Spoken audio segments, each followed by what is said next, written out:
চলো দেখি আর সারাদিনে কি কি খেলাম। সকালে মা আজকে আলুর একটা সবজি বানিয়েছিল আর তার সাথে রুটি, আর খেয়েছিলাম বেকড রসগোল্লা।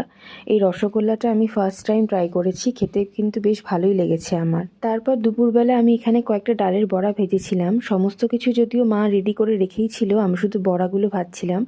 আচ্ছা, তোমাদের কার কার এরকম ডালের বড়া খেতে ভালো লাগে আমাকে জানিও তো। এই ডালের বড়াগুলো কিন্তু ভাতের সাথেই বলো বা চায়ের সাথে বলো, খেতে কিন্তু খুবই ভালো লাগে।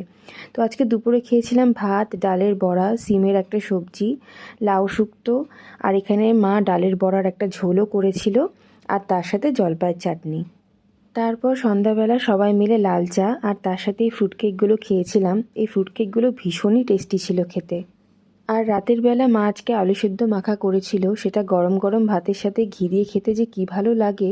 ভীষণ সিম্পল আর তার সাথে ভীষণ টেস্টিও। তো এই ছিল আমার ডিনার। Okay, by.